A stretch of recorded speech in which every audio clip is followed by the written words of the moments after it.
지금 상황 보다시피 코로나 때문에 이렇게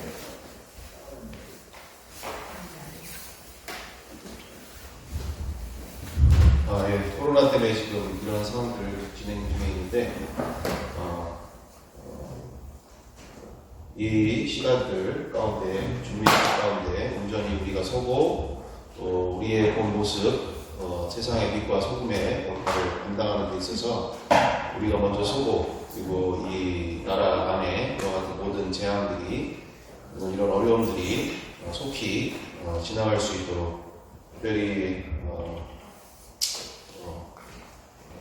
한국교회를 위해서 그리고 함께하는 우리 말씀을 전하는 전하 또 우리 모두가 하나님 말씀 앞에 온전히 또한 설 수 있도록 오늘 말씀을 함께 나누는 데 있어서 성령님만이 우리와 함께 하실 수 있도록 위해서 함께 기도하기 바랍니다. 주여 함께 삼창하고 우리 함께 기도하겠습니다.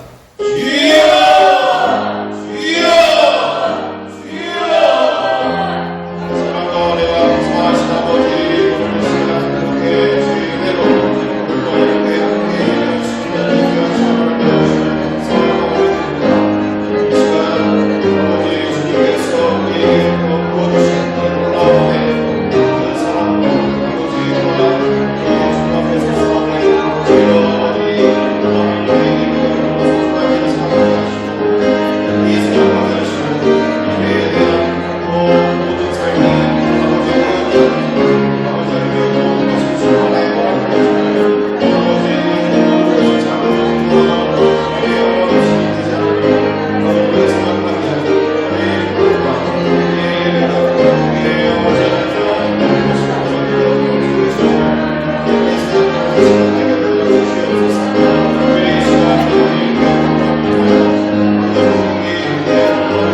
함께 인사하겠습니다.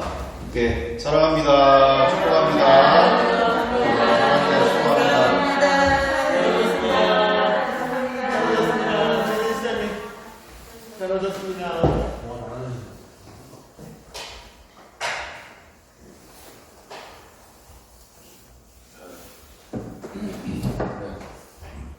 네, 뭐 이렇게 어려운 상황 가운데서도 이렇게 함께 예배할 수 있는 것들이 얼마나 감사한지 모르겠습니다. 특별히 지금 뭐 보시는 바처럼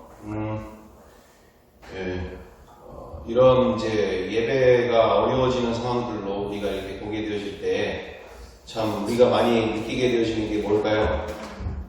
바로 예배가 정말 허락이 되어줘야지 이게 허락이 돼서 예배를 드릴 수 있는 거지, 허락이 되지 않는 선상에서 예배도 드릴 수 없는 그런 것이구나. 우리는 너무나 쉽게 가볍게 오늘 뭐 수요일 됐으니까 예배 가야 되겠군, 또는 주일날 됐으니까 예배 가야 되겠네. 우리가 너무 쉽게 생각했던 예배, 쉽게 생각했던 그런 모습들이 이런 시간들을 통해서 이제 보다 명확해지고 하는 것들이 어때요?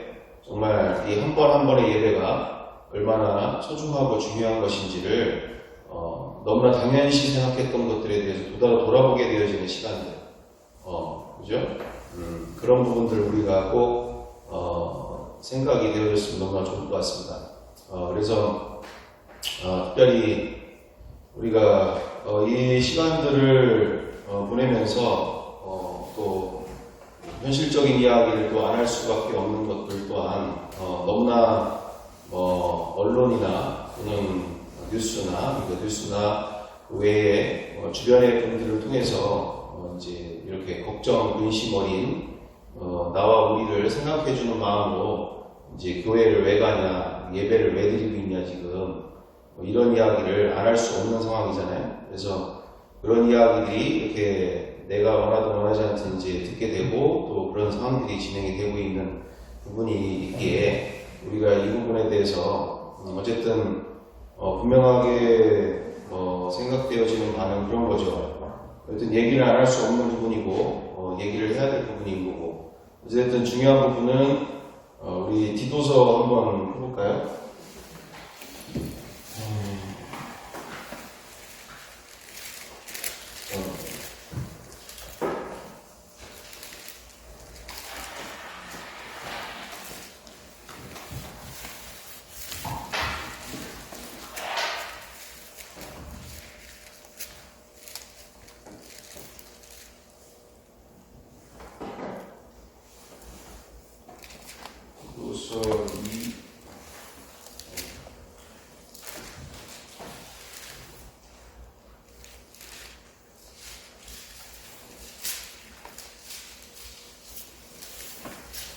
디도서 3장 1절,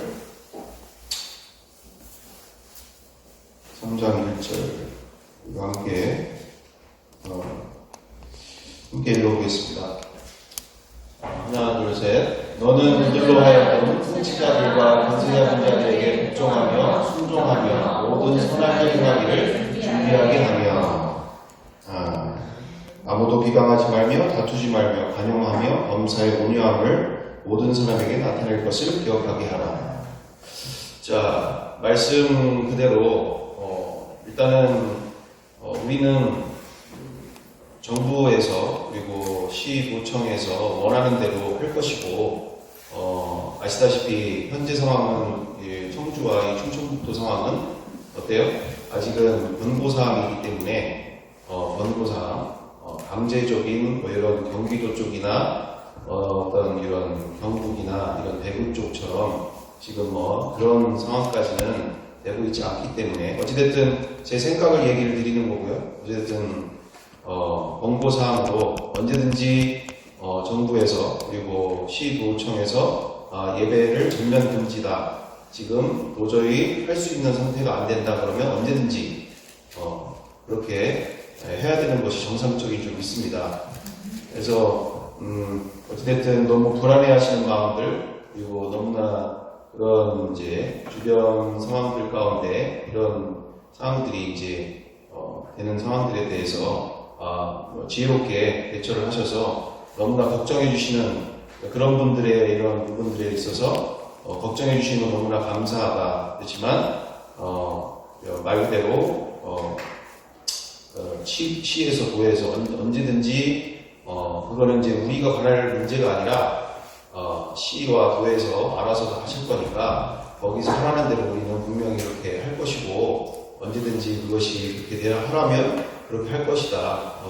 그렇게 너무 염려하지 않으셔도 된다라는 이야기를 오히려 그런 부분들에게 얘기해 주셔야 될 필요도 있는 것 같습니다. 현재 상황에서.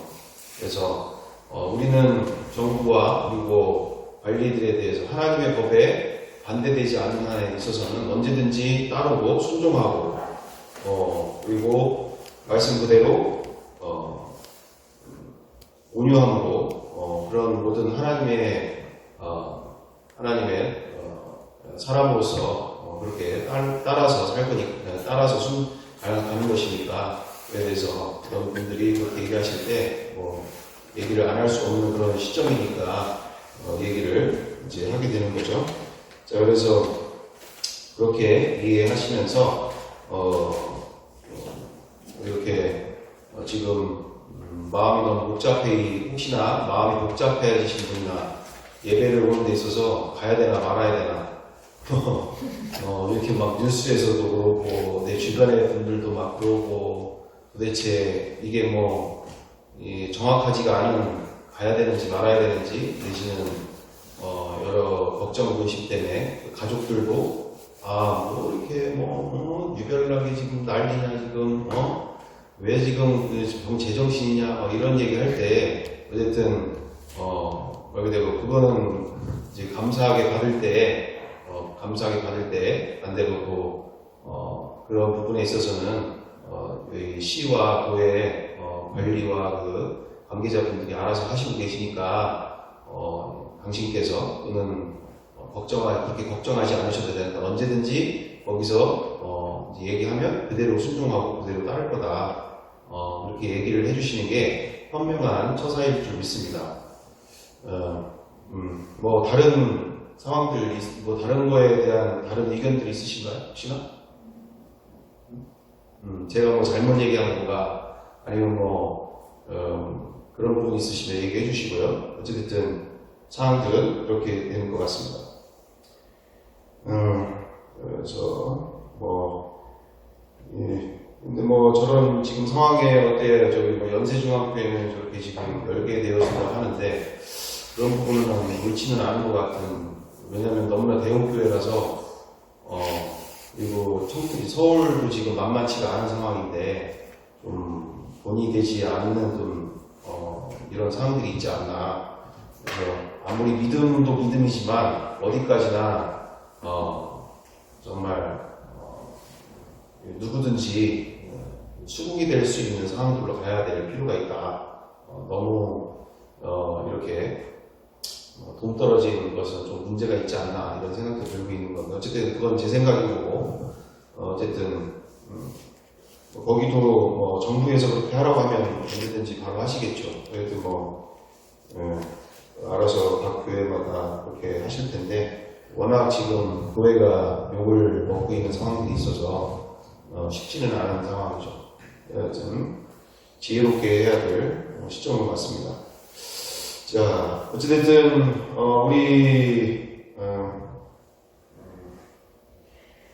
우리 조경태 집사님이 간증을 카톡에 올려주시긴 하셨는데 제가 지금 이렇게 중이라서 대신 누군가가 카톡에 있는 내용을 읽어주시면 좋을 것 같은데 누가 읽어주시면 좋을까요? 마이크를 잡았으니까 제가 해볼까요? 네. 위아래 두 개로 나눠서 있는 것 같은데.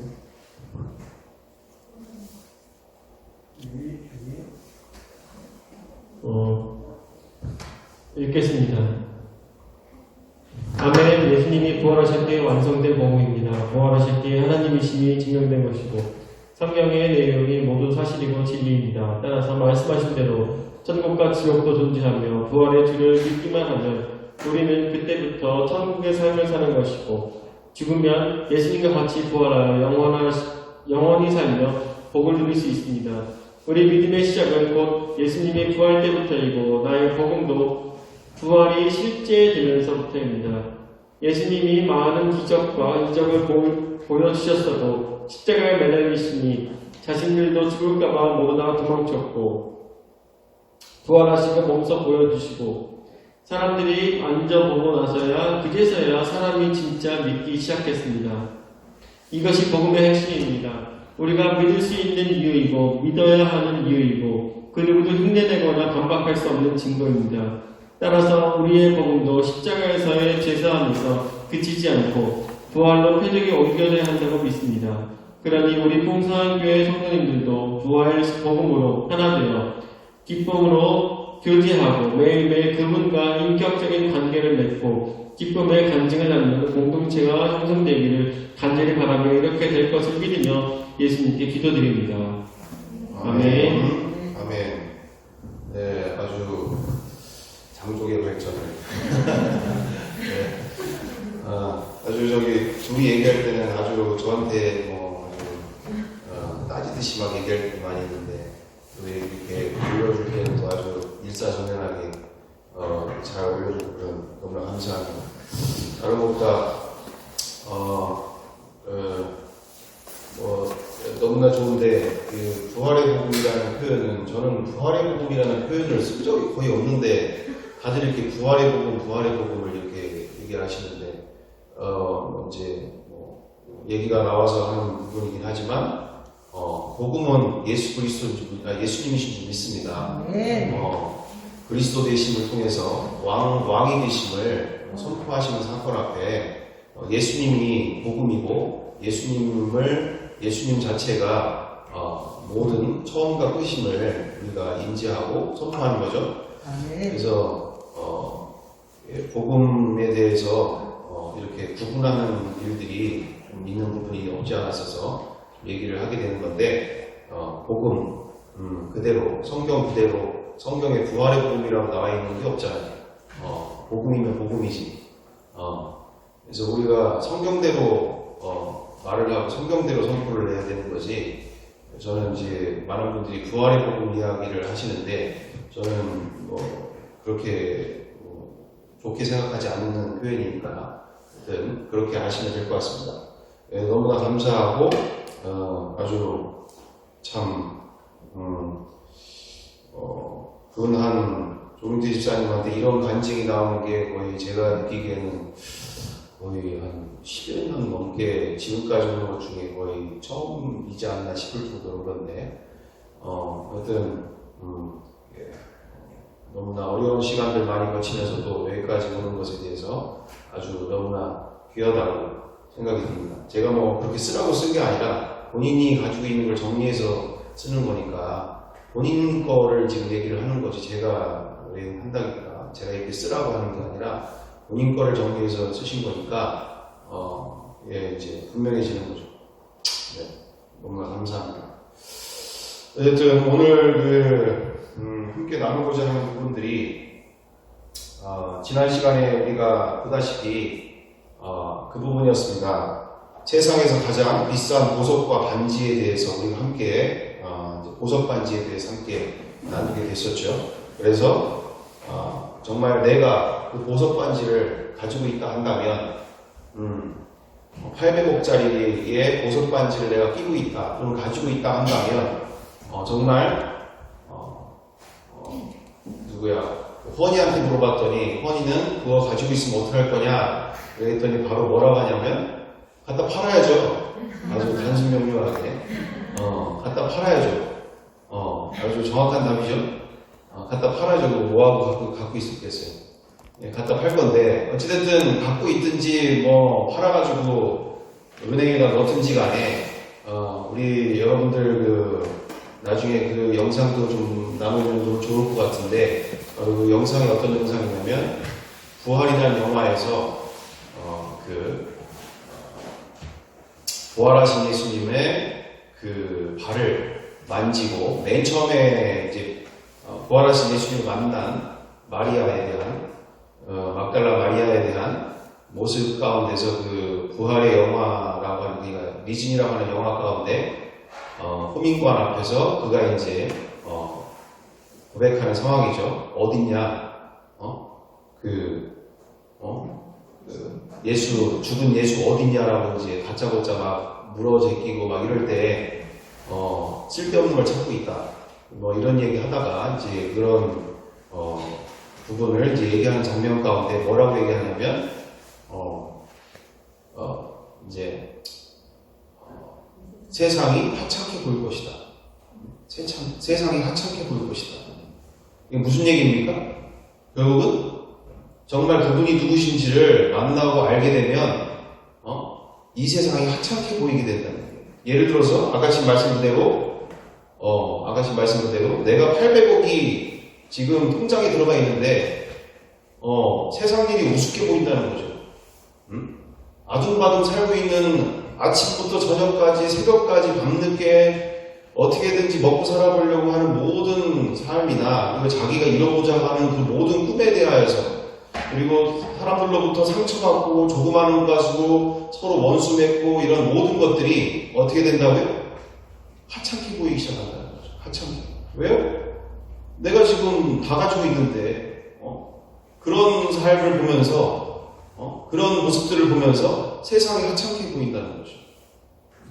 그러니까 정말 그 김선호 목사님도 그 영화를 보시면서 어떻게 이런 영화를 찍을 수가 있냐. 이게 지금 이게 말이 안 된다. 이럴 정도로 너무나 놀랍다. 이런 얘기도 하시고 그러셨는데 너무나 놀라운 장면들이 그거죠. 그래서 나중에 보시면 좋을 것 같은데 그만큼 그분을 만나게 되면 또 그분이 어떤 분인지를 알게 되면 세상이 하찮게 보인다는 거죠. 내가 이렇게 원수 맺고 내가 용서 못하고 내가 이렇게 아둥바둥 정말 그렇잖아요. 정말 우리가 비행기 한번 타보면 그 한 뭐 몇만 피트 되는 그 하늘에 올라가서 이 땅바닥을 바라보면 정말 그 어마어마하다고 하는 쌍둥이 체육관도 내지는 또 어마어마하게 하다는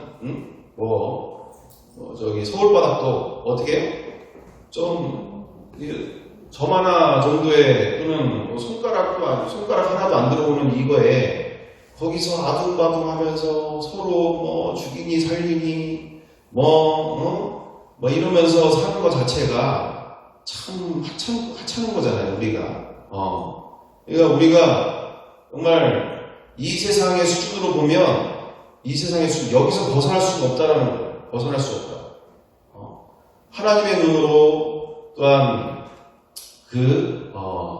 하늘 위에서 바라보고 있는 내 인생처럼 우리가 그렇게 이 세상 안에서 정말 그분의 뜻을 이루어가야지 이 세상 수준으로 우리가 가면은 철저히 망한다는 거죠. 자, 그래서 어쨌든 그만큼 내가 처음부터 이 보석을 가지고 있지 않은 사람이었는지. 왜요? 그 보석 반지가 또는 내 안의 수중에 그걸 가지고 있는 사람이면 세상이 하찮게 보이고 함께 그냥 하루하루가 기쁜 거예요. 세상에 그 800억이라고 하는 돈만 갖고 있어도 하루하루가 기쁘다니까. 이거를 뭘 하면서 살지? 뭐 하고 살까? 여행을 갈까? 아니면 뭘 살까? 뭐 또 사볼까? 또는 뭘 또 해볼까? 막 그냥 5만 가지 꿈을 꾸면서 하루하루가 막 희열에 가득 차 있는 인생이 되겠죠. 이처럼 내가 맨 처음부터 가지고 있지 못했는 건지, 아니면 두 번째로 가지고 있는데 그 가치를 모르고 있는 건지, 예수님이 누구신지, 내 안에 그분이 함께 하시는데 이분이 어떠신 분인지 내가 그 가치조차를 알고 있지 못한 상황인 건지, 그리고 예전에 그와 같은 기쁨과 그와 같은 인생 속에 내가 살고 있었는데 내가 지금 잃어버렸다라는 것에 대해서 잃어버렸는데 찾으려고 하고 있지 않은 그냥 옛날 이야기처럼 옛날에는 그랬지, 옛날엔 좋았지, 내가 그렇게 그 기쁨을 만나고 누리지 못하고 내가 살아가고 있지 아니한지. 우리는 분명한 것은 이 구원은 예수님과 함께하는 인생은 날마다 상처날까봐 또는 잃어버릴까봐 날마다 내 안에 계신 분을 조심조심히 그리고 아주 그렇게 아끼고 또한 소중히 여기고 내가 범죄하여 이분 앞에서 끊어질까 그리고 구원에서 떨어질까 그분을 내가 놓치게 되어질까 우리가 늘 이렇게 조심조심하는 삶으로 우리가 구원을 마지막까지 이뤄내야 될 줄 믿습니다. 받았담도 아니고 이루었담도 아니고 우리는 표대를 향하여 오늘도 기쁨으로 달려가는 귀한 인생인 줄 믿습니다. 그래서 우리가 이게 돼야만이 이게 이 말씀이 이 하나님의 말씀이 내 안에서 이루어지는 놀라운 역사 그리고 그 어마어마한 인생들이 이루어지게 되어지는 그러니까 너무나 어려운 상황인과 함께 너무나 쉬운 상황이기도 한데 어찌됐든 중요한 부분이 그렇게 되어지죠. 참 그러고 보니까 영상 짧은 거를 나누지 하는 걸 못했는데 그거를 참 깜빡했네요.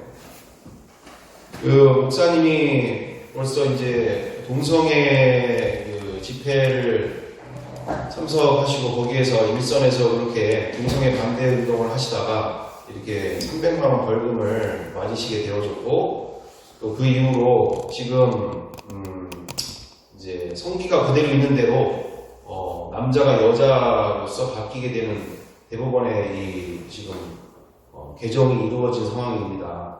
너무나 처참한 상황인 거죠. 이게 내가 지금 이런 상황에서 법원에 가가지고 내가 이제 바꿔달라면은 남자가 여자가 되는 거예요. 그러니까 이게 무슨 얘기냐? 그렇게 나하고 무슨 상관이지? 이렇게 되는데 무슨 얘기입니까? 그냥 여자와 양실을 남자가 그냥 들어가도 누가 뭐라고 할 수 없는 상황이라는 거죠. 법적으로 보호를 받으니까. 나 여잔데? 이거 되는 거니까. 지금 이런 상황까지 왔기 때문에 정말 우리가 나라를 위해서 어떻게 기도를 해야 될지 이게 그리고 정말 우리가 그리스도인으로서 하나님의 마음을 대변해야 되는 하나님이 얼마나 슬퍼하고 계시는지를 우리가 대변해야 되는 이런 시대로 지금 가고 있기 때문에 우리가 이 부분에 대해서 좀 함께 지금 시대가 어떻게 가고 있는지를 함께 봤으면 좋겠습니다.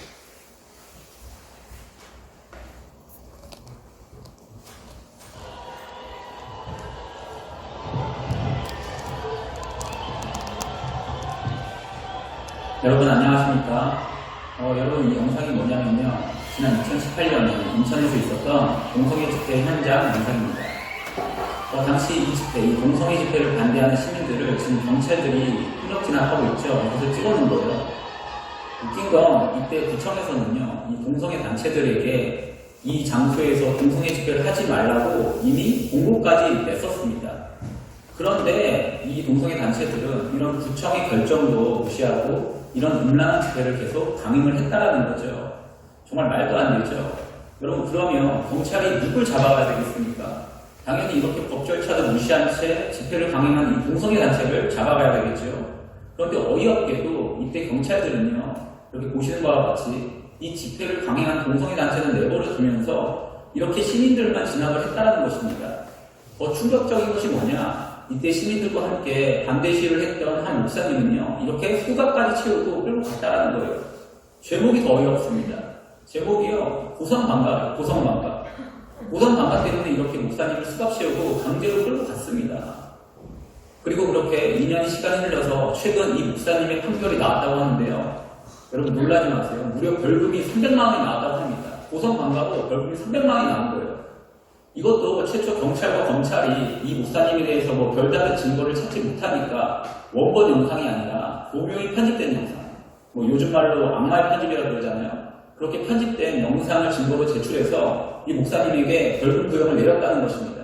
그래서 처음에는 벌금 50만 원이 나오니까 목사님 측에서 말도 안 된다 이렇게 하면 상소를 하자 지금 괘씸죄로 300만 원이 구형이 떨어졌다는 거죠. 여러분 이게 지금 말이 됩니까? 그런데 이게요 지금 우리나라의 현실이라는 거예요. 그런데 아직까지도 이런 현실을 모르는 분들이 많아서 정말 안타까울 뿐입니다.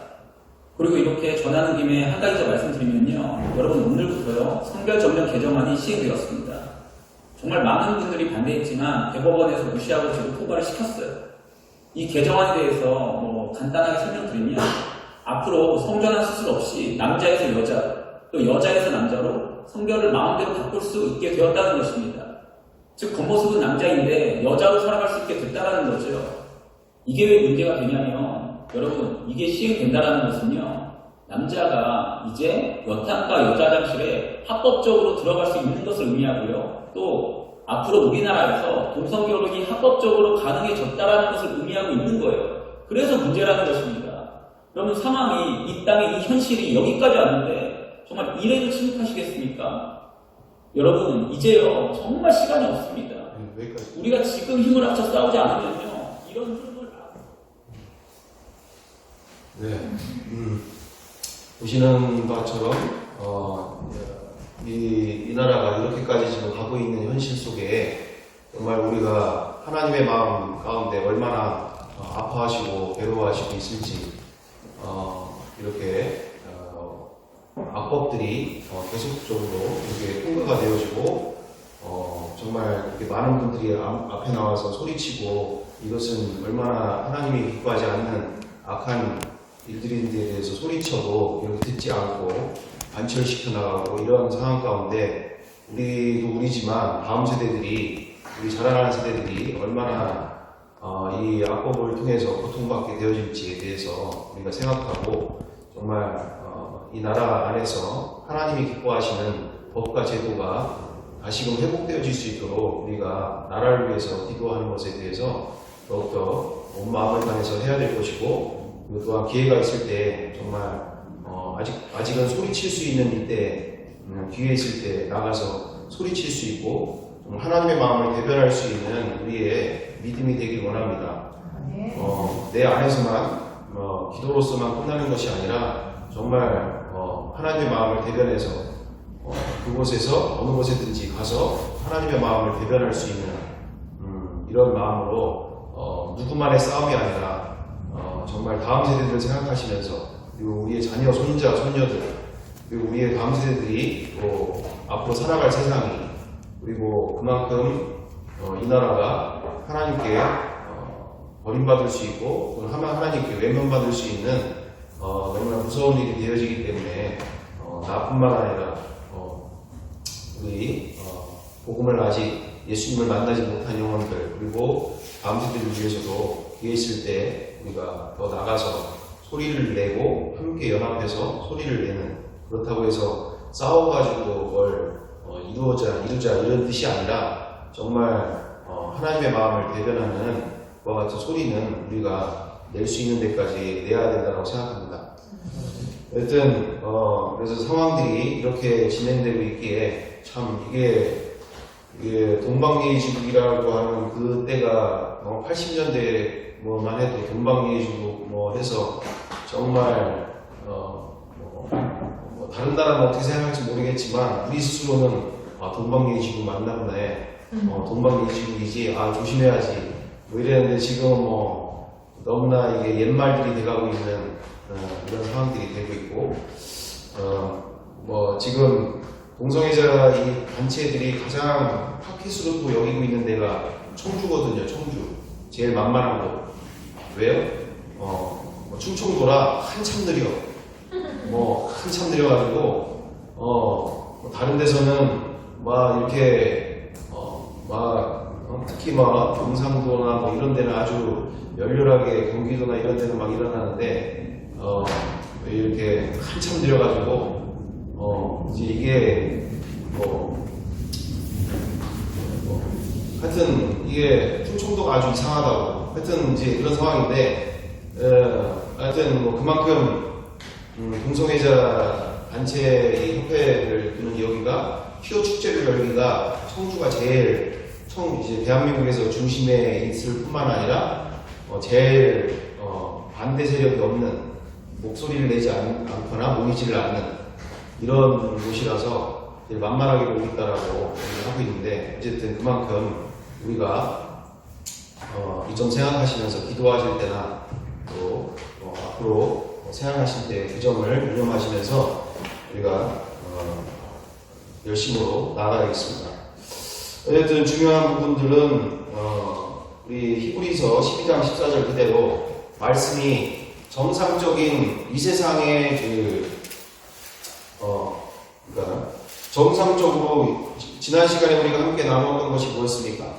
말씀 그대로가 얼마나 인간 스스로가 지켜 행할 수가 없는 말씀들인 건지. 무슨 말입니까? 이 세상에서 가지고 있는 그렇죠. 이 세상에서 배우고 익힌 수준으로서 그러니까 이 세상의 교육과 이 세상에 배운 경험과 이 세상에서 배운 가치관 정도로 우리가 이 정도의 수준으로서는 절대 하나님의 말씀을 지키기가 어려운, 내 안에서 또한 그것이 실제되기가 너무나 어려운 모습이 있다는 거죠. 그래서 이것이, 근데 이 말씀을 지켜 행하는 것이 우리가 요한복음 16장이나 14장이나 다 말씀 가운데도 보다시피 말씀을 지켜 행하는 이것이 곧 예수님을 사랑하는 길이고, 그것이 이루어지도록 살아가는 것이 정말 마태복음 12장 48절 이후절에도 주님의 자녀로서 그의 하나님의 자녀가 되어지는 길이 되어짐과 함께 선택의 길이 아니라는 거죠. 내가 말씀을 지켜 행하는 것이 그냥 머리로 알고 있고 그냥 다니는 것이 중요한 게 아니라 말씀을 지켜 행하는 것까지 듣고 지켜 행하는 것이 진짜 믿음이라는 것, 그리고 하나님의 자녀라는 것을 우리가 정확하게 우리가 확인하고 인지해야 된다는 것이죠. 그래서 지난 시간까지 우리가 그 말씀들을 우리가 함께 하면서 시편 101편, 히브리서 12장 14절 그대로도 모든 사람과 더불어 화평함과 거룩함을 따르라. 이것이 없이는 아무도 주를 보지 못하리라. 이게 얼마나 무서운 말씀입니까? 모든 사람과 더불어 화평함과 거룩함을 따르라. 그러지 못하면 주를 보지 못하리라. 제가 정용태 집사님을 이렇게 가까이 하면서도 이렇게 듣게 되어지면은 아파트 내 안에서도 이렇게 권사님들, 집사님들 많이 만나 뵙게 된다고 하더라고요. 같이 일하는 분들 중에. 근데 자기가 지금까지 보는 교회 집사님과 권사님이나 이런 분들이 같이 하시는데 거의 손에 꼽을 정도로 수십 명과 같이 일을 해봤는데 그 중에 한 정말 10여 명 넘는 그런 분들 가운데 정말 진짜 믿음이다라고 생각할 수 있는 분이 정말 손에 꼽을 한두 분 정도, 하나, 이럴 정도로 보기가 어렵다라는 이야기를 하더라고요. 아내가 있는데 바람을 피고 있거나 또는 도박을 그렇게 아주 심각하게 하고 있다거나 집사님이고 권사님인데 이건 그만큼 믿음 따로 상 따라는 거죠. 교회에서의 모습과 삶은 다른 모습들. 그래서 제가 왜 이와 같은 이야기를 하느냐? 그만큼 이 말씀이 어마어마하게 무서운 말씀이다라는 우리가 인지했으면 좋겠습니다. 왜요? 화평함과 거룩함이 없는 우리 탕자의 비유 가운데도 예수님이 탕자의 비유 가운데도 아버지께서 그 잃어버린 아들이 자신의 집에 그 모든 세상에서 사랑방탕하게 살다가 이제 아버지를 찾아서 아버지는 나를 그래도 받아주시겠거니 나를 하인이라도 받아주실 것이다 라고 생각하고 아버지께로 오잖아요. 그죠? 맞죠? 그때 아버지께서 대문 앞까지 나와서 항상 기다리고 계시는 그 아버지의 마음, 그게 하나님의 마음이잖아요. 그죠? 언제나 잃어버린 내 아들이 돌아올까? 그 문 밖에 서서 기다리시고 그 아들이 나타났을 때 6발로 나가서 버선발로 나가서 그렇게 아들을 굳은게 안으시는. 그래서 어떻게 했습니까? 집 안으로 들일 때,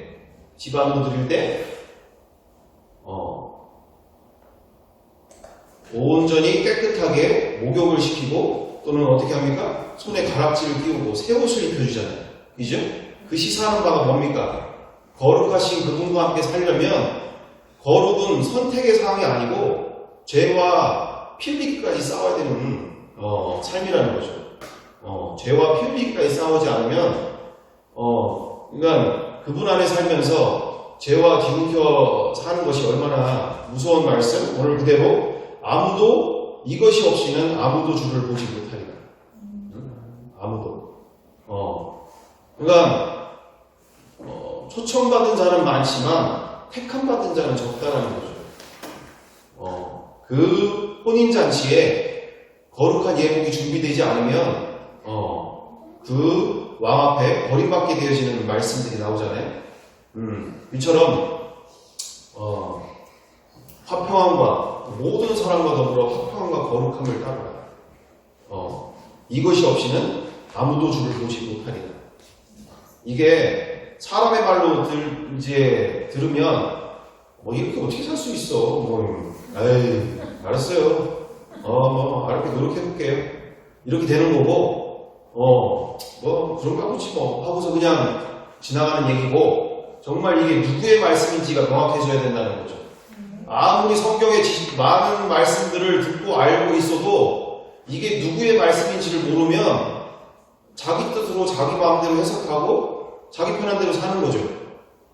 그러니까 왜 제가 이렇게 우리가 복음하고 예수님을 더 알아가는 일들을 왜 하는 것이냐?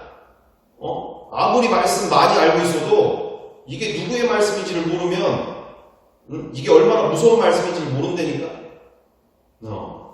이게 얼마나 무서운 말씀인지.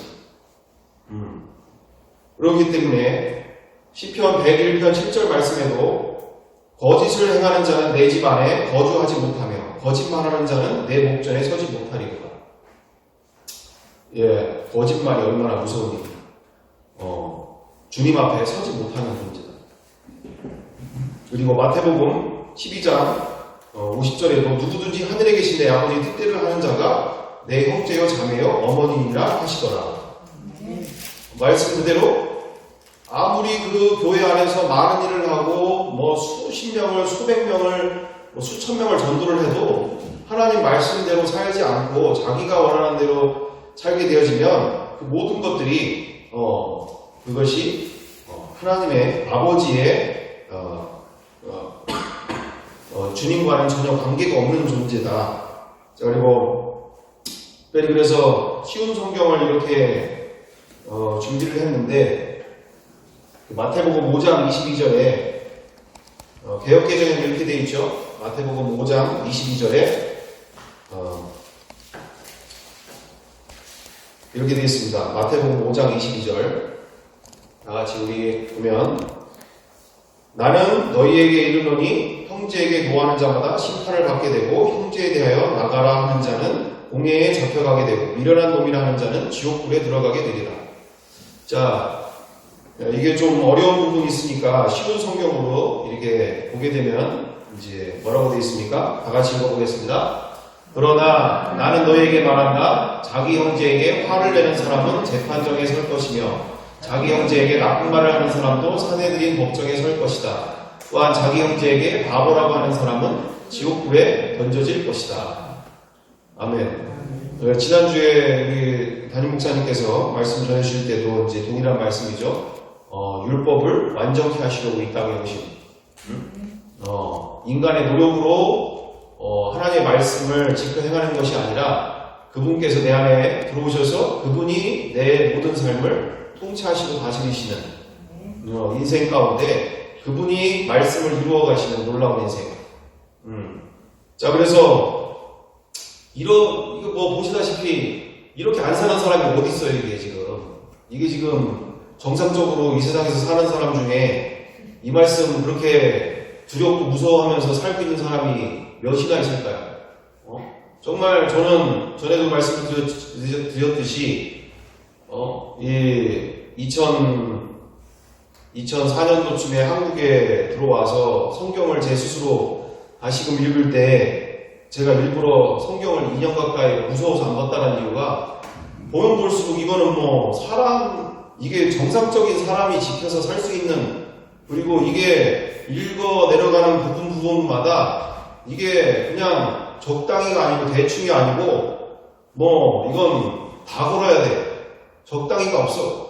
근데 너무나 우리 교회 안에서, 이거 많은 교회 안에서, 우리 목회자들 안에서도 너무나 안일하게 그냥 교회 열심히 다니고 11조 열심히 내고 새벽기도 나오고 뭐 이러면 믿음 좋은 것처럼 성경이 말하는 믿음을 얘기를 해야지.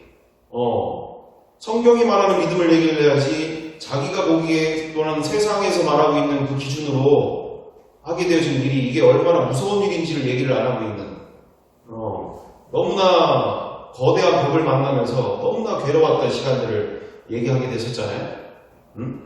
이건 뭐 길이 없어 보이는, 도대체 이렇게 사는 사람도 내가 주변에 보기가 거의 내가 못 본 적이 거의 없다 싶을 정도로 자기가 하고 싶은 말 다 하고, 정말 자기가 하고 싶은 행동들 다 하는 게 뭐 믿는 사람이 됐든 안 믿는 사람들이 됐든 그렇게 그냥 거리낌 없이 살고 있는 게 태반인데, 정말 내가 이런 얘기 한다고 해서 누가 지금 들을 만한 사람도 몇이나 있을 거며, 그러면은 또 이거를 이렇게 얘기를 안 하면 안 하는 대로 전하지 않으니까 이것도 정말 무서운 일인 거고, 그렇다고 가만히 있을 수도 없는 거고, 이러지도 못하고 저러지도 못하고 너무너무나 무서운 일이죠.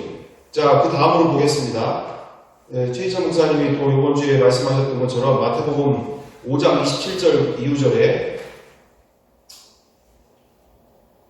보겠습니다. 5장 27절 간음의 이게 쉬운 성경. 밑에 게 지금 쉬운 성경인가요? 개역개정을 제가 읽어드리죠. 또 간음하지 말라 하였다는 것을 너희가 들었으나 나는 너희에게 이르노니 음욕을 품고 여자를 보는 자마다 마음에 이미 간음하였느니라. 만일 내 오른 눈이 너를 실족하게 하거든 빼어내버리라.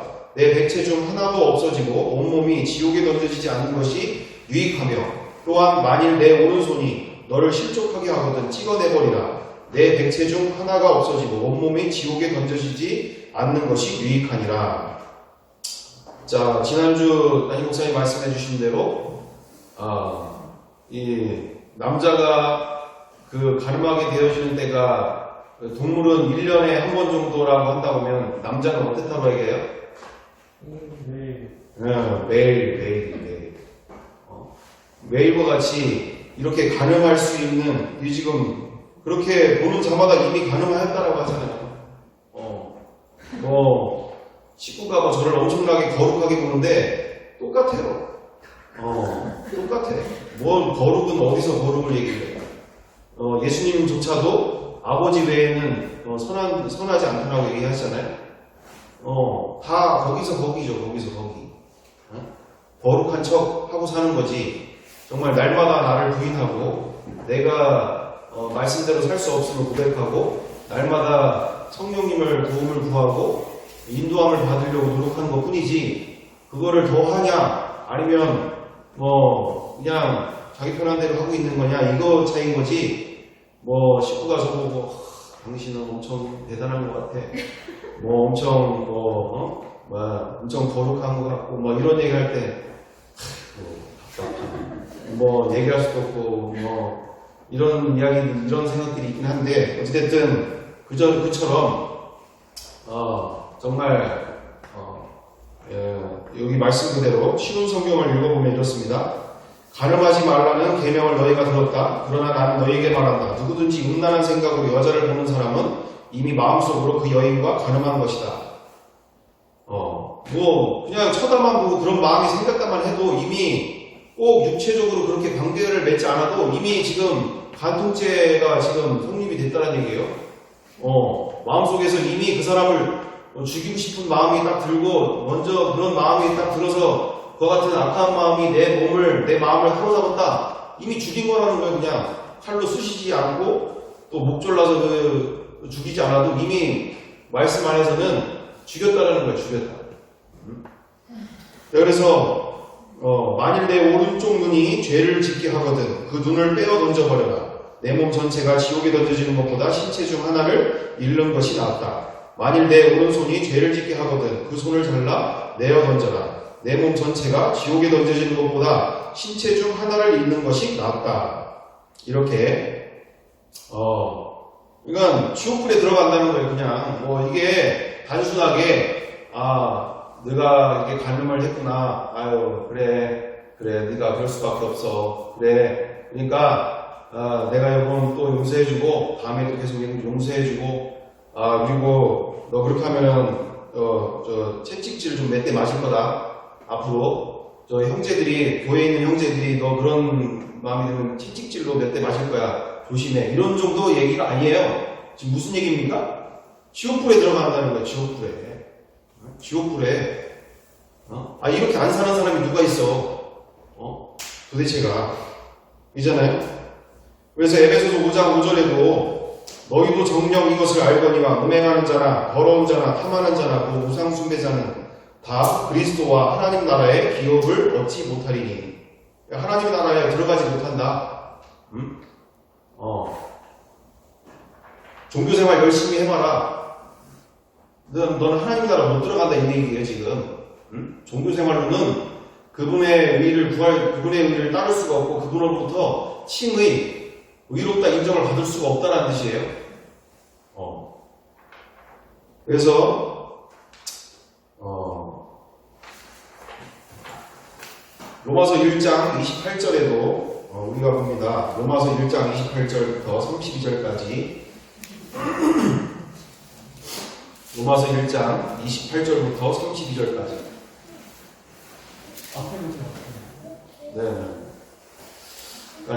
읽어볼게요. 또한 그들이 마음에 하나님 두기를 싫어하네 하나님께서 그들을 그 상실한 마음대로 내버려 두사 합당하지 못한 일을 하게 하셨으니 곧 모든 불의, 추악, 탐욕, 악의가 가득한 자요, 시기, 살인, 분쟁, 사기, 악독이 가득한 자요, 수근수근하는 자요, 비방하는 자요, 하나님께서 미워하시는 자요, 능욕하는 자요, 교만한 자요, 자랑하는 자요, 악을 도모하는 자요, 부모를 거역하는 자요, 우매한 자요, 배약한 자요, 무정한 자요, 무자비한 자라.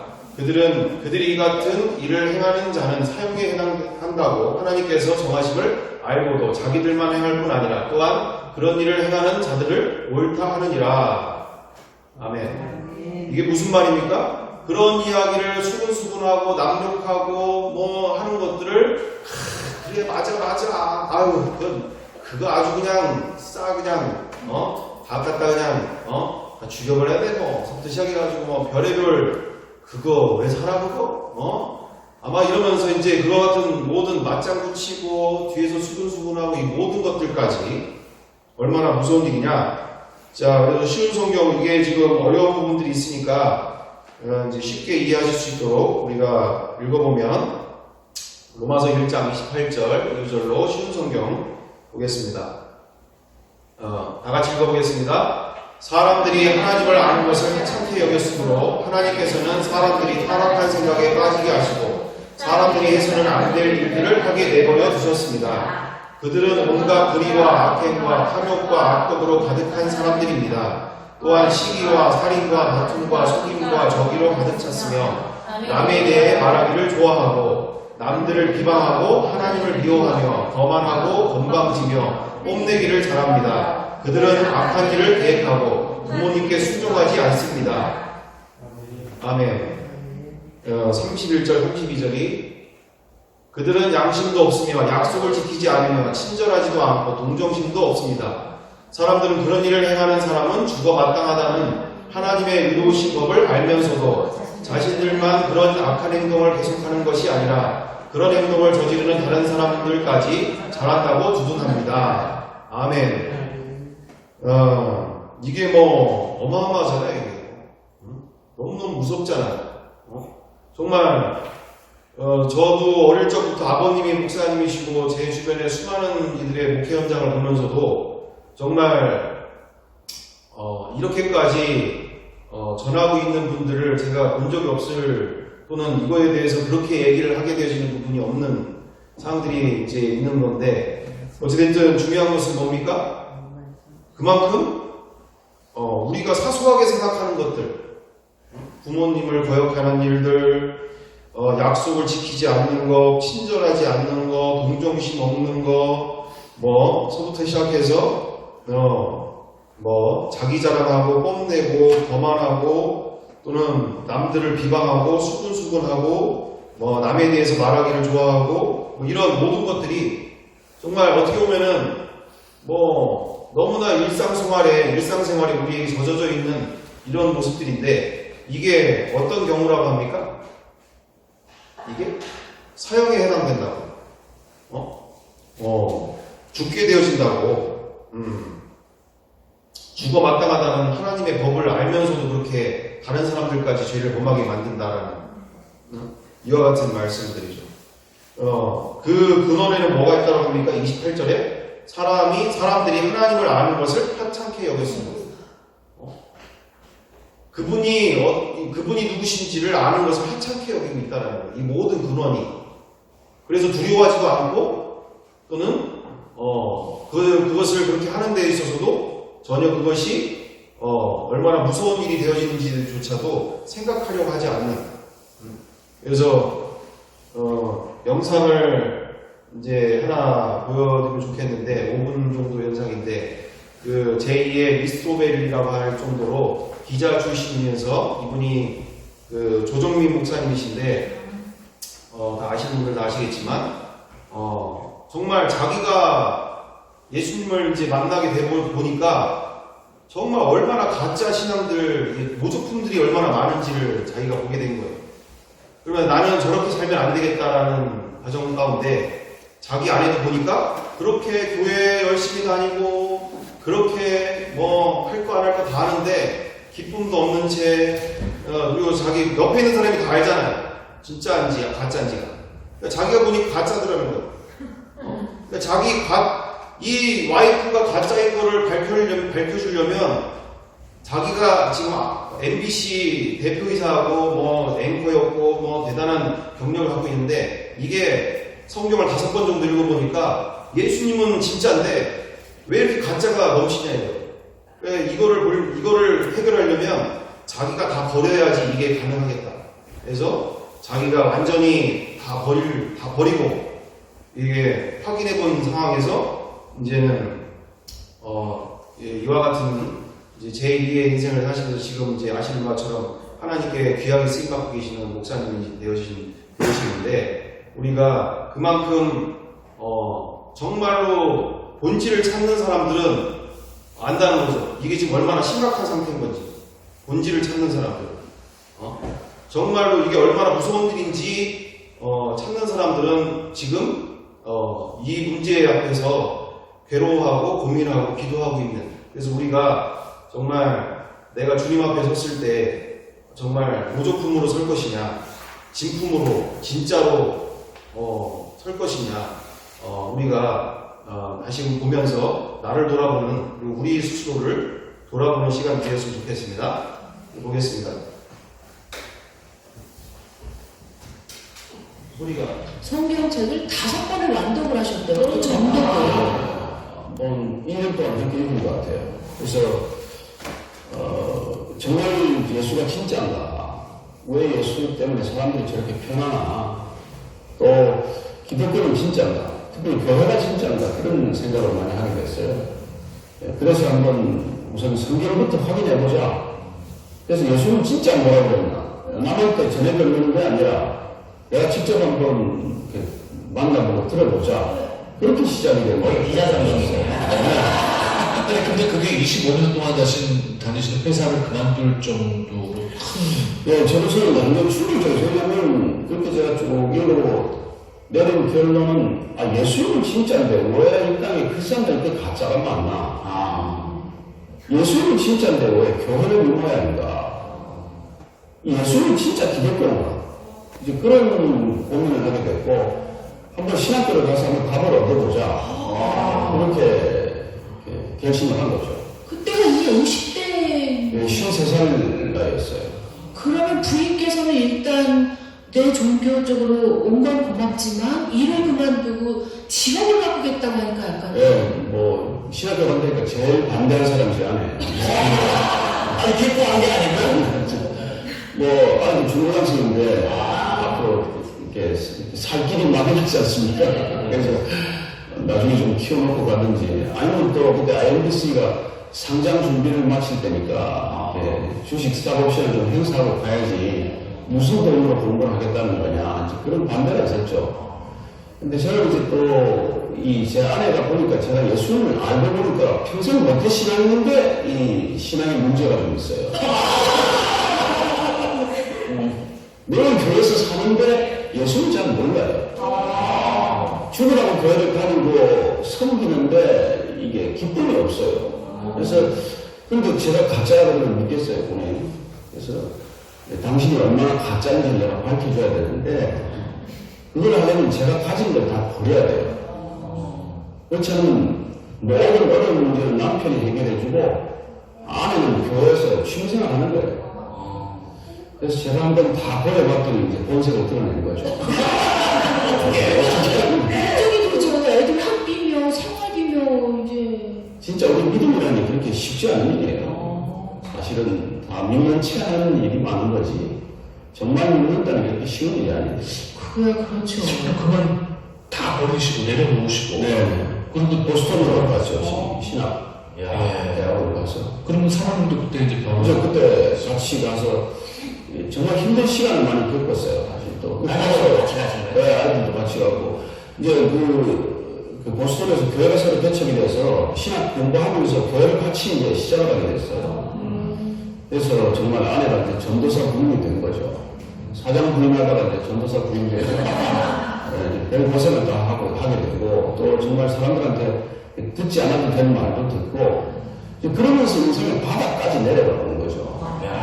그동안 대접받는 인생을 살다가 그야말로 이제 그 바닥까지 내려가보고, 그리고 정말 예수님을 이렇게 만나게 됩니다. 그래서 이제 남편을 새로 발견하게 되고, 저 남편 때문에 내가 죽을 고생을 한 줄 알았는데 사실 내 남편이 나 때문에 고생했구나. 그런 귀한 고백을 듣게 됩니다. 야. 그럼 나는 보스턴 가야 되나? 영어도요? 예? 영어도 안 됩니다. 시간이 쉽지 않더라고요. 정말 제가 2시간, 3시간 자고, 4년간 공부했고, 입이 2번 돌아갔고, 사람이 오른쪽, 왼쪽 들어가서 2번을 잡혔죠. 일부러라고 하신 건 아니죠? 심장도 2번, 여기서 2번, 여기서 또 와서 수술하고, 그래서 정말 죽을 것 같은 시간을 겪었어요. 그러면 너무 힘들다. 이렇게까지 내가 본질로 파고들지 그냥 신자로 믿으시는 거죠? 아니, 그렇죠. 저는 예수 믿고 뭐 좋은 장로 되면 됐지, 뭐 꼭 신학까지 해야 되냐 그랬는데, 이제 저는 그랬어요. 이 예수를 만난다는 건 오른하는 거지, 한 달을 건치는 게 아니에요. 그러니까 나는 오른하고 싶었고, 그렇게 오른할 때 제 아내도 같이 가기를 원했고, 같이 가서 이런 그런 시간을 가짐으로써 사실 거기서 뭘 더 아는 게 아니라 정말 둘이서 하나 되는 시간을 가진 거죠. 뭐 그전에 그렇게 뭐 사이가 나쁜 건 아니에요. 30년 이상 살았지만 사이가 좋지만, 그런 그 둘이 다 정말 바닥까지 내려가 보고 거기서 이렇게 영적으로 하나 된다는 그런 느낌, 그런 경험을 하게 되는 거죠. 근데 뭘 좀 알아?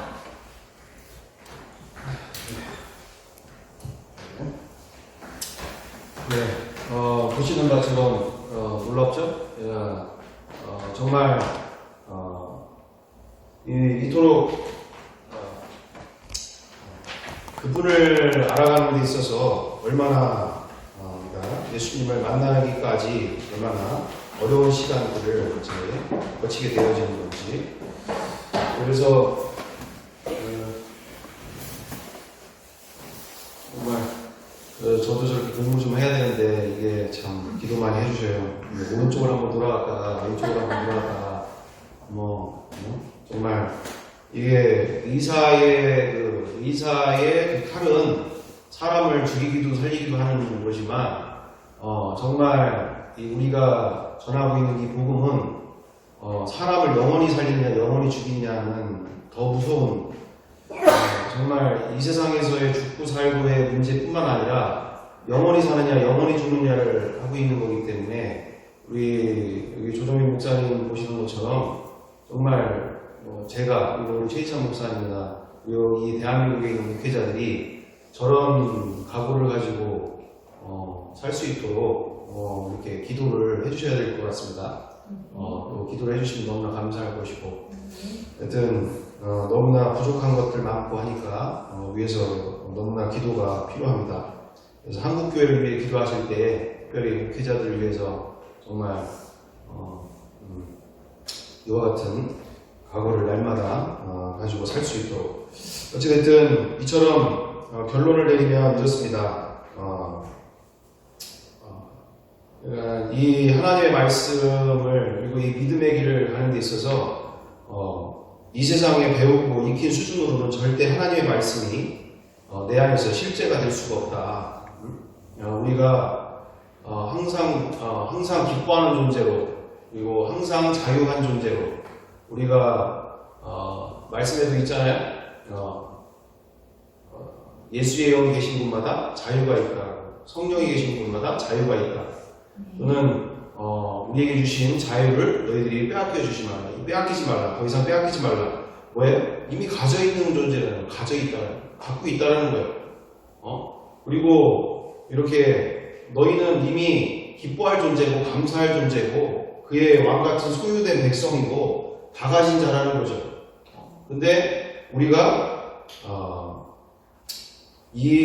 이처럼 이것에 대해서 우리가 정말 너무나 쉽게 빼앗기고 있는 일들이 우리의 삶 가운데 너무나 가득한 모습들. 그래서 오늘 이렇게 우리가 함께 말씀을 나눌 때, 그래서 이 모든 부활이 이 세상적 차원을 초월하여 말씀을 지켜 행할 수 있도록 하는 열쇠다라는 거예요. 예전에 우리 조정민 목사님 보다시피 이 정도로 정상적인 사람들은 말씀대로 살 수 없고 너무나 모조품이 되기가 쉬운 일이죠. 제대로 된 진품이 없게 되어지는. 그만큼 성경들의 진짜 믿음은 심히 어려우면서도 또 반대로는 너무나 쉬운 것인데 나와 이 세상을 보는 것이 이제 그와 같은 모습으로 나와 이 세상을 이제 우리가 이 세상을 보는 데 있어서 내 안에 살아계신 전적인 이제 전능하신 성령님을 의지하고 성령님만을 바라보며 순종하는 믿음과 삶을 살아가야 되는데, 그래야 이게 가능한 건데 내가 드러나면 이미 또 망해지는 거니까. 자, 그래서 마태복음 16장에도 이렇게 나와 있습니다. 마태복음 16장 24절에 이렇게 되어 있어요. 마태복음 16장 24절에 이에 예수께서 제자들에게 이르시되 누구든지 나를 따라오려거든 자기를 부인하고 자기 십자가를 지고 나를 따를 것이니라. 누구든지 제 목숨을 구원하고자 하면 잃을 것이요 누구든지 나를 위하여 제 목숨을 잃으면 찾으리라. 사람이 만일 온 천하를 얻고도 제 목숨을 잃으면 무엇이 유익하리요? 사람이 무엇을 주고 제 목숨과 바꾸겠느냐? 인자가 아버지의 영광으로 그 천사들과 함께 오리니 그때 각 사람이 행한 대로 갚으리라. 쉬운 성경으로 함께 보겠습니다. 쉬운 성경으로 24절 함께 읽어보겠습니다. 이에 예수께서 제자들에게 이르시되 누구든지 나를 따라오려거든 자기를 부정하고 자기 십자가를 지고 나를 따르라. 누구든지 자기 목숨을 건지려고 하는 사람은 잃을 것이다.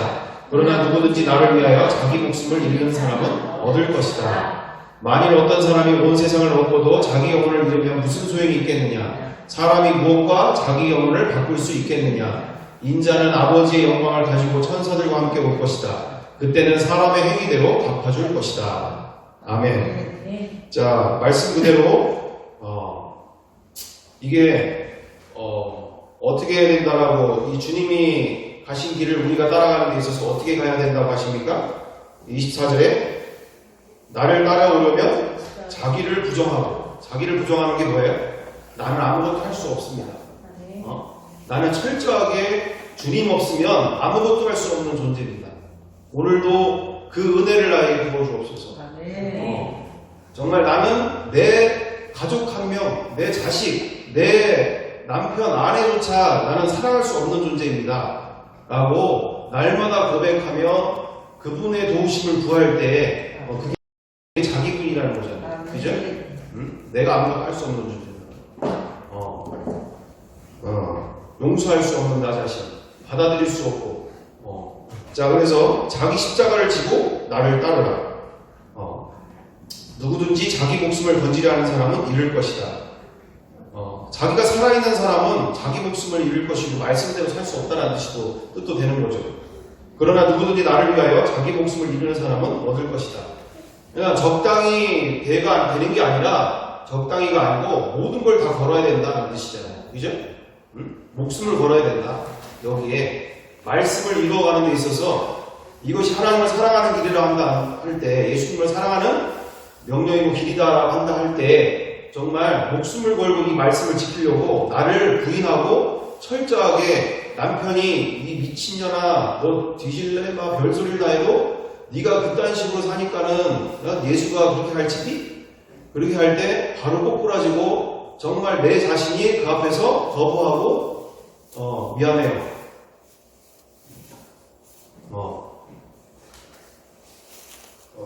용서해주세요. 내 자신을 그 자리에서 꺾어버릴 수 있는 존재가 돼야 된다는 거죠. 내가 드러날 때부터 이미 그 안에는 예수님이 계시지 않는다라는 거. 또는 남편이 또는 아내가 그런 얘기를 할 때, 야, 네가 교회 다니면서 네 믿는다는 예수가 이거냐? 너나 잘해. 이런 얘기를 할 때 그 자리에서 꼬꾸라지고 자기를 돌아보고 정말 내가 미안함을, 내가 잘못했음을 시인하고 온전히 내 삶 속에서 주님만이 나타나시도록 사는 인생이 우리에게 승리하는 인생인 줄 믿습니다. 그래서 말씀 마치면서 우리가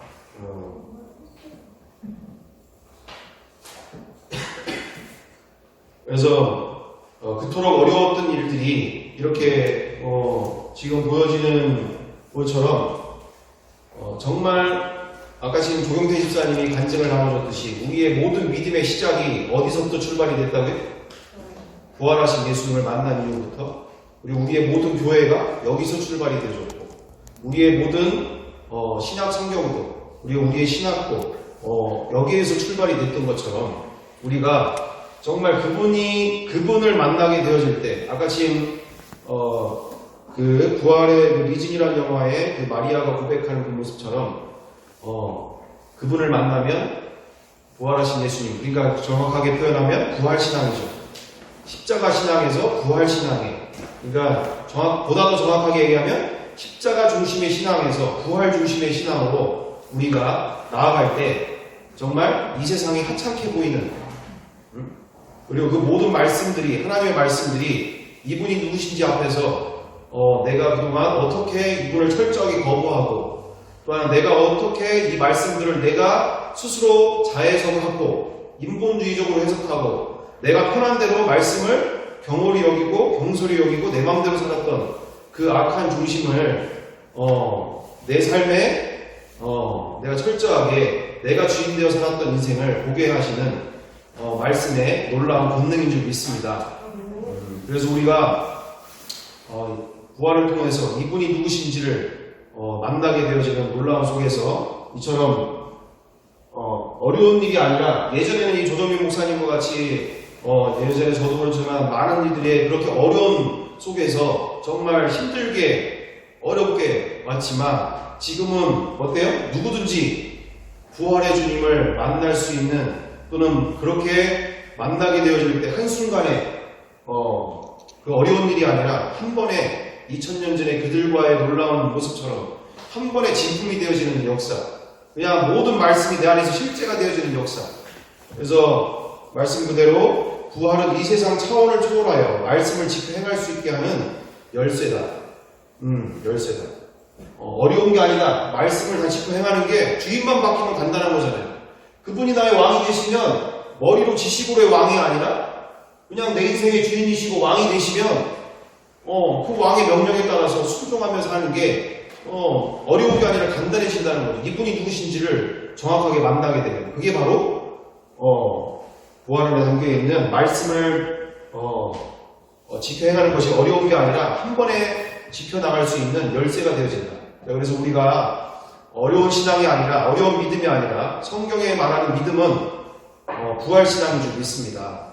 그래서 우리가 오늘 또한 사모하는 마음을 가지고 정말 내가 진품이 되기 위해서 그 모든 말씀들이 내 안에서 지식이 아니라 내 안에서 실제가 되어지는 역사들, 그 기쁨과 자유와 평안과 그 성경에서 말하는 모든 것들이 없는 것을 있는 것처럼 다니게 되어지는 종교생활이 아니라 기쁨이 없는데 기쁨 있는 척, 감사가 되지 않는데 감사한 척, 또는 평안이 없는데 늘 걱정과 염려와 불안이 나를 누르고 사는데 걱정 없는 척, 평안한 척 살아야 되는 이런 가식적이고 표면적인 것이 아니라, 외식적인 게 아니라 진짜 정말 너무나 기뻐서 누구에게든지 내 가까이 있는 사람들에게 기쁨으로 전해주고 싶은, 정말 이 800억짜리 다이아 반지 내가 누구든지 주고 싶은 그 역사가 이 복음의 능력이 우리 가운데 아름답게 꽃피워지고 주님이 행하시는 놀라운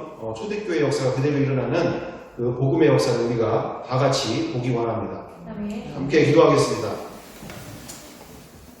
사랑과 은혜가 풍성하신 아버지 하나님, 오늘 이 시간 저희들에게 간절한 아버지 하나님의 마음을 허락하여 주시옵소서. 아버지 하나님, 정말 이 초대교회 같은 부활신앙을 우리에게 허락하여 주시옵소서. 정말 살아계신 주님을 만나는 역사 가운데 이 세상이 하찮게 보이게 하여 주시옵소서. 정말 다 가진 존재로서 정말 그 어떤 것도 필요치 않은 주님 한 분이면 만족하는, 정말 주님과 함께하는 놀라운 인생으로 우리와 함께하여 주시옵소서. 내 안에 정말 가식적인, 외식적인 기쁨이 없는데 기쁨이 있는 척, 평안이 없는데 평안이 있는 척이 아닌, 정말 내 안에 이 뿜어져 나오는 기쁨을, 그 영혼도 만나길 원하는, 그 영혼도 이 평안을 누리기를 원하는, 그 영혼도 이 자유와 해방을 누리기를 원하는 그 마음 가운데 복음이 전해지는 것이, 복음을 전하는 것이 억지로가 아닌 기쁨으로 정말 전하게 되어지는 놀라운 초대교회 역사가 나와 우리 가운데 이루어지게 하여 주시옵소서. 실제가 되게 하여 주시옵소서. 주님께서 나와 우리 가운데 함께 하시길 믿고 사랑과 은혜가 많으신 우리 구주 예수 그리스도의 이름으로 기도드리옵나이다. 아멘.